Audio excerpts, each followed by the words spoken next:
Assalamualaikum warahmatullahi wabarakatuh.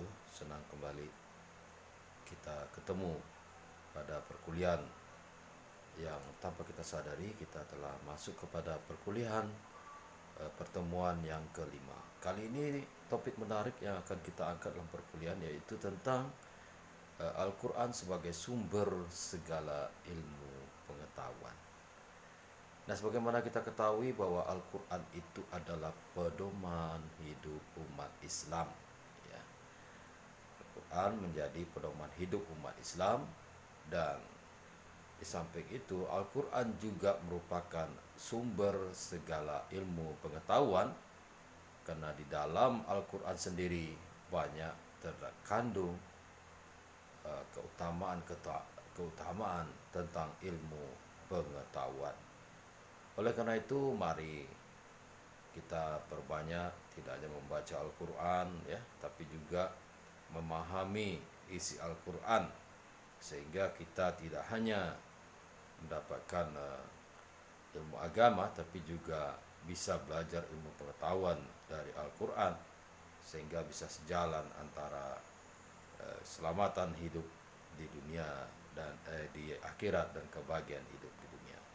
Nah, Al-Quran itu banyak mengajarkan ilmu pengetahuan ya, pengetahuan yang berkembang saat ini, apakah itu ilmu umum ya, baik mulai dari ekstraknya, sosialnya ya, semua ada di dalam Al-Quran.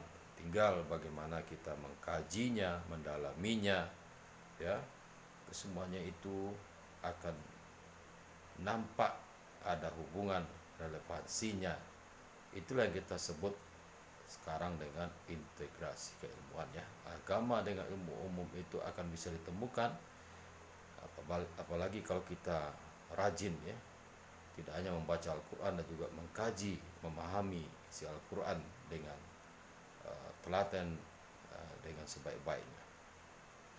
Nah, Al-Quran memang mengajarkan banyak ilmu pengetahuan, itu tidak bisa dipungkiri, karena Al-Quran sendiri selalu akan sesuai dengan perkembangan zaman dan tempat dimanapun berada. Sekali lagi, karena Al-Quran selalu sesuai dengan perkembangan zaman dan tempat dimanapun berada. Nabi Muhammad SAW sendiri telah bersabda bahwa orang-orang yang belajar Al-Quran ya, disebut ahlullah, ahlullah ya. Jadi orang yang belajar Al-Quran itu akan disebut dengan ahlullah, keluarga Allah. Sungguh mulia ya. Jadi orang yang rajin belajar Al-Quran, memahaminya, tidak hanya membacanya, akan disebut dengan ahlullah, keluarga Allah. Dan hamilu lil Quran hamilu royati jannah ya, hamilu lil Quran hamilu royati jannah. Orang yang mengamalkan Al-Quran kelak akan menjadi panji di surga.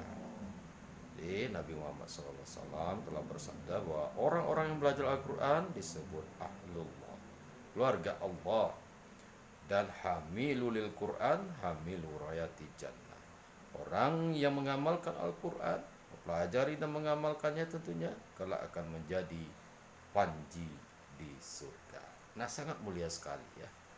Jadi kalau kita rajin membaca Al-Quran mendapatkan pahala, kita rajin mengkaji Al-Quran di mana di dalamnya terdapat sumber ilmu, tidak hanya kita dijadikan sebagai bagian ya atau dengan sebutan Allah, keluarga Allah, tapi kita juga akan menjadi panji di surga.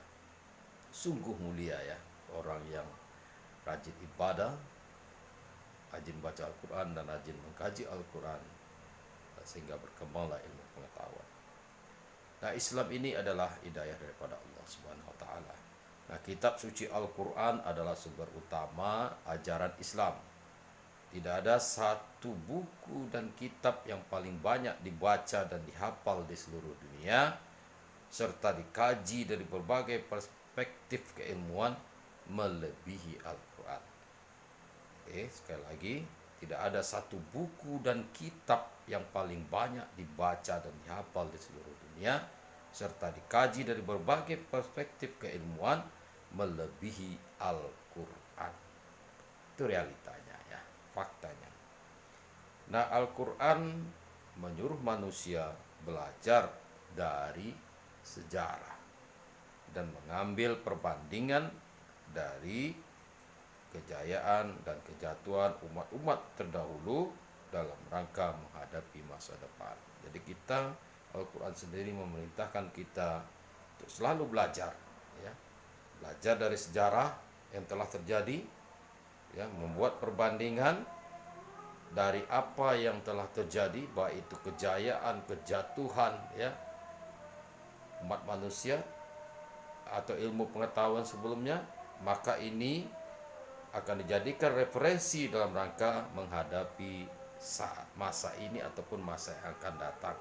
Imam Al-Quran sendiri memang memerintahkan manusia, ya, untuk belajar dari sejarah, mengambil perbandingan dan kejayaan dan kejatuhan umat-umat terdahulu dalam rangka menghadapi masa depan. Nah, pesan-pesan Samawi sendiri dalam Al-Quran sejalan, ya, dengan semua tingkatan perkembangan ilmu pengetahuan dan peradaban.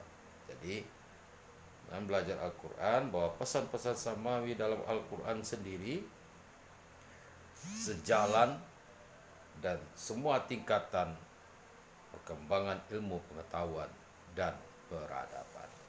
Jadi tidak usah ragu dalam pelajari Al-Qurannya. Nah, Al-Quran mendorong manusia agar mengembangkan kemampuan berpikir seimbang dengan kemampuan berzikir, mengingat Allah Subhanahu wa taala. Kalaulah kita menggunakan akal pikiran kita dan berseimbang dengan berzikir mengingat Allah, tentu kita akan mendapatkan, ya, cahaya kebenaran, baik dalam ilmu pengetahuan, dalam ibadah dan sebagainya.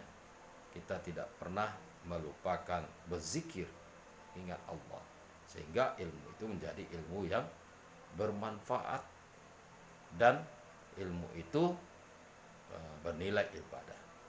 Nah, Al-Quran menginspirasi perkembangan ilmu pengetahuan dan mengajarkan peran dan tanggung jawab manusia yang diberi amanah ilmu. Nah, Al-Quran sebagai pedoman hidup, manhaj al-hayah. Al-Quran sebagai pedoman hidup, manhaj al-hayah, menuntun umat manusia agar memperoleh keselamatan dan kebahagiaan dunia dan akhirat. Jadi tujuannya, ya, Al-Quran sebagai pedoman hidup, mempelajari ilmu pengetahuan, ya, agar kita memperoleh keselamatan dan kebahagiaan di dunia dan di akhirat. Kapan sebenarnya dimulai ilmu pengetahuan itu dan kapan agama dimulai, ya? Nah, ini Dr. Abdul Razak Naufal, ya. Nah, ada 3 pertanyaan. Kapan dimulainya ilmu? Kapan agama itu dimulai? Apa tujuan ilmu dan apa tujuan agama? Kemudian dari mana sumber ilmu dan sumber agama? Nah, ini pertanyaan sangat menarik yang disampaikan oleh Dr. Abdul Razak Naufal yang akan dijawab. Nah, ini akan lebih memperjelas bagaimana terjadinya integrasi, ya, agama Islam dan ilmu pengetahuan. Nah, pertanyaan pertama, kapan dimulainya ilmu dan kapan agama?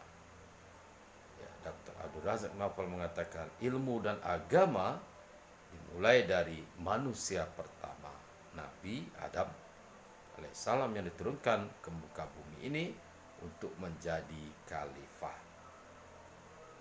Nah, Nabi Adam alaihissalam dianugerahi ilmu pengetahuan dan juga diberi agama yang akan menjadi way of life, the way of life baginya, ya, pedoman hidup, pandangan hidup baginya.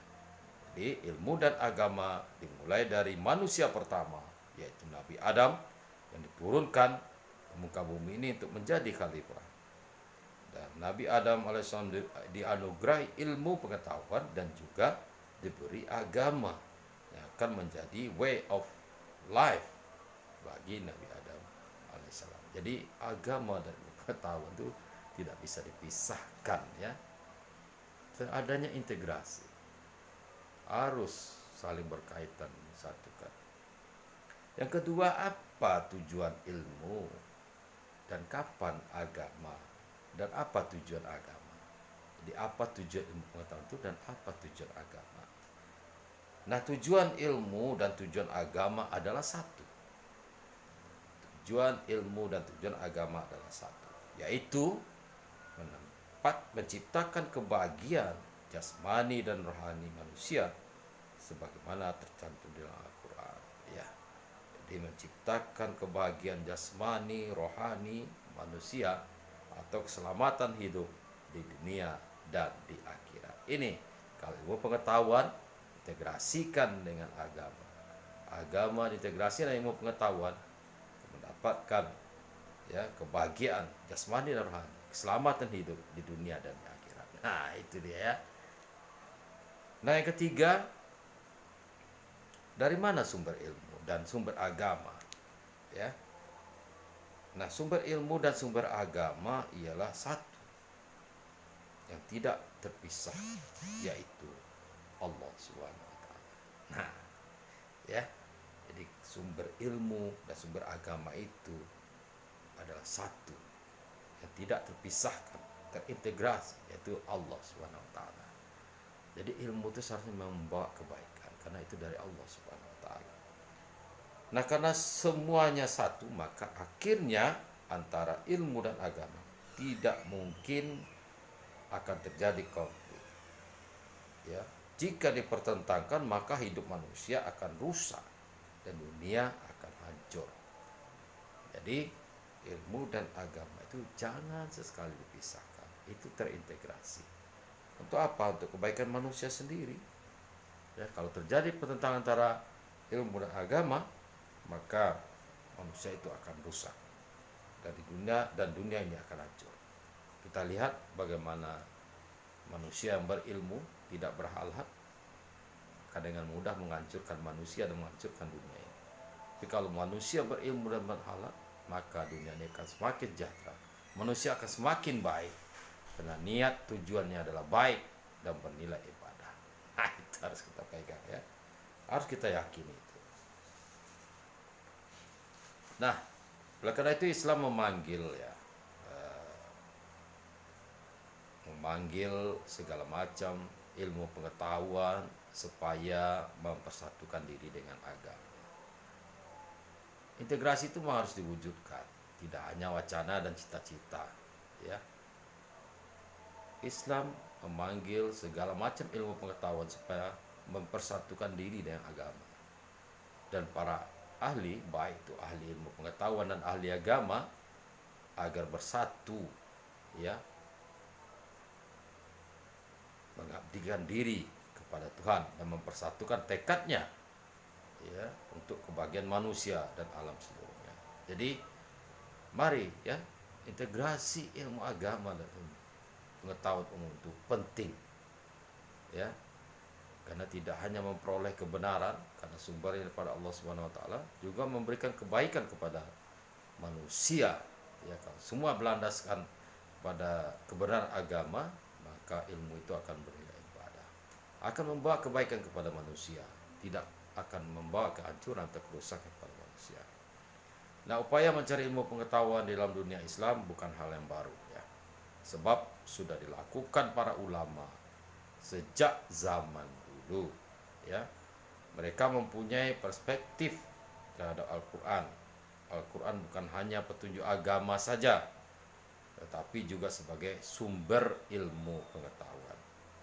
Nah, ilmu pengetahuan dan teknologi merupakan salah satu sarana bagi manusia untuk menuju kehidupan di dunia yang lebih baik, dan petunjuknya itu ada di dalam Al-Quran. Jadi pengetahuan dan teknologi yang merupakan sarana bagi manusia untuk mendapatkan kehidupan yang lebih baik di dunia ini, ya, semuanya itu petunjuknya ada di dalam Al-Quran, sehingga tidak hanya mendapatkan kebaikan hidup di dunia, tapi juga mendapatkan kebaikan, keselamatan hidup di akhirat. Itu kelebihannya ya. Dan kemudian Al-Quran adalah sebuah kitab suci yang berisikan kebenaran. Artinya Al-Quran memiliki 6.000 ayat lebih, dan 1.000 ayat diantaranya berkaitan dengan ilmu pengetahuan. Al-Quran mengandung hal-hal yang berhubungan dengan ilmu pengetahuan, kisah-kisah, filsafat, dan peraturan yang mengatur perilaku serta tata cara hidup. Jadi Al-Quran itu lebih dari 1.000 ayatnya berkaitan dengan ilmu pengetahuan. Jadi sudah saatnya kita sekarang melakukan integrasi keilmuan agama dan ilmu pengetahuan dengan memperdalam menggali Al-Quran, sehingga ilmu pengetahuan ini menjadi ilmu yang bermanfaat dan bernilai ibadah. Tujuannya apa? Untuk mendapatkan keselamatan, kebaikan hidup, tidak hanya di dunia dan di akhirat. Ya, karena ilmu tanpa agama itu akan membawa kehancuran, ya, kehancuran akhlak dan moral. Ya. Oleh karena itu maka mulai hari ini mari kita memperdalam Al-Quranul Karim, kita cari, ya, kita pelajari bagaimana ilmu pengetahuan ada di dalam Al-Quran itu, sehingga terintegrasi antara ilmu agama dan ilmu pengetahuan. Sekali lagi, untuk keselamatan hidup di dunia dan akhirat. Terima kasih, mudah-mudahan dapat dipahami. Sampai jumpa pada pertemuan perkuliahan akan datang. Assalamualaikum warahmatullahi wabarakatuh.